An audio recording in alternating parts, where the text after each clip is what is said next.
Մինչ պաշտոնյաները շարունակ հրաժարվում են հրապարակել նախորդ տարվա երկրորդ կիսամյակի համար իրենց ստացած պարգևավճարների չափը,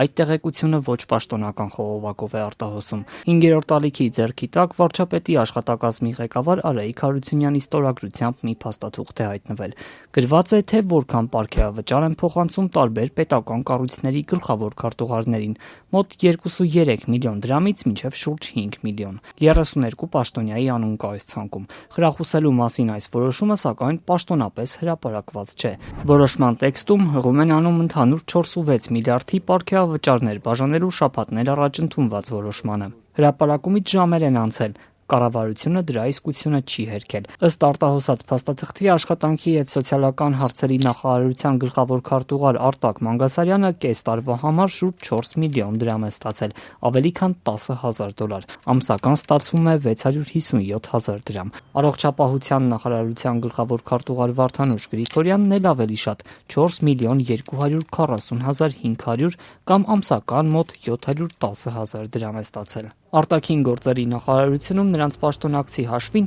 էլ ավելի մեծ թիվ կերևա։ Դավիթ Կարապետյանին միայն կես տարվա համար պարգևատրել են շուրջ 5 միլիոն դրամով, ամսական 823,150 դրամ։ Իր գործընկերոջ եկամուտներից առանձնապես հետ չի ընկնում բարձր տեխնոլոգիական արդյունաբերության գլխավոր քարտուղար Դավիթ Գասպարյանը։ Նրան էլ շուրջ 4.9 միլիոն դրամով են խրախուսել, ամսական ստացվում է 815,000 դրամ։ Իդեպ Գասպարյանն արդեն լրացրել է 2025-ի եկամուտների հայտարարագիրը, ստացել է ընդհանուր ավելի քան 16 միլիոն դրամ, եթե գումարենք այս վերջին որոշման միլիոնները, կստացվի ավելի քան 21 միլիոն դրամ, ամսական 1,762,545 դրամ կամ շուրջ $4,700։ 2024-ի համեմատ նրա եկամուտներն աճել են գրեթե 2 անգամ։ Չհրապարակված այս փաստաթղթի համաձայն 7 հանիշ խրախուսումներ են ստացել նաև 28 այլ կառույցների, նախարարությունների, կոմիտեների, մարզպետարանների աշխատակազմերի եւ այլ գերատեսչությունների գլխավոր քարտուղարները։ Թե որքան են ստացել վարչապետը, փոխվարչապետերը, Փաշինյանի կաբինետի մյուս անդամներն առայժմ պարզ չէ։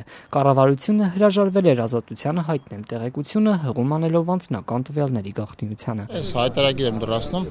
մի կարճ ժամանակ հետո լրացնելու ենք հայտարարագիրը, կտեսնեք ընդհանուր առմամբ ինչ եկամուտներ ենք ունեցել անցող տարվա ընթացքում։ Տարածքային կառավարման նախարար Դավիթ Խուդատյանի առաջարկած տարբերակով, սակայն նրա ստացած աշխատավարձի ու պարգևավճարների ամբողջական չափը չեն կարող իմանալ, որովհետև եկամուտների հայտարարագրում կերևա միայն նախորդ տարվա ընթացքում ստացած գումարը։ Խրախուսումների երկրորդ փաթեթն այս ամիս է ընդունվել, պաշտոնյաների հաշիվներին դրանք կնստեն առաջիկա ամիսների ընթացքում։ Շատ լավ, վերջին որոշման հետ կապված էլ կիմանաք հաջորդ հայտարարագրի ժամանակ։ Ազատության հաշվարկով նախարարների ամսական եկամուտը 2025-ի ընթացքում կկազմի պլյուս-մինուս 2,3 միլիոն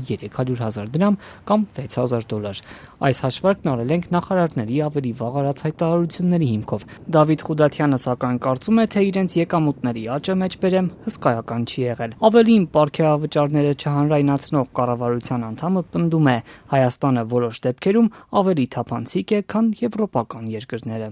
Ավելի քան թափանցիկ իրավիճակ ունենք, մեր դեպքում այնպես որ անհանգստանալու բան չկա։ Թափանցիկության մասին խոսելով, արևմտյան երկրներում կարող եմ օրինակ վերել Շվեդիան պայմանական, այնտեղ այս եկամուտների մասին տեղեկություն ստանալու համար բավարար է մտնել պաշտոնական կայք եւ այնտեղ հստակ տողով գրված է, օրինակ նախարարի աշխատավարձը այսքան է կազմում։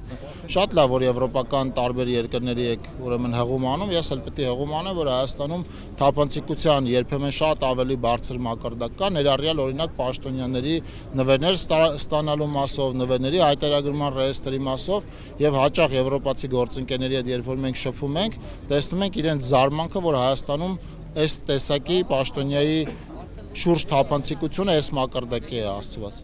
Դավիթ Խուդատյանը պնդում է, անձամբ իր ստացած պարգևավճարը անցած տարվա առաջին կեսի համար ավելի ցածր է եղել, քան արդարադատության նախարար Սրփուհի Գալյանի ստացած 6-ից 7 միլիոն դրամը։ Պարգևավճարը հատկացնում է պաշտոնյաների աշխատանքի գնահատման արդյունքով։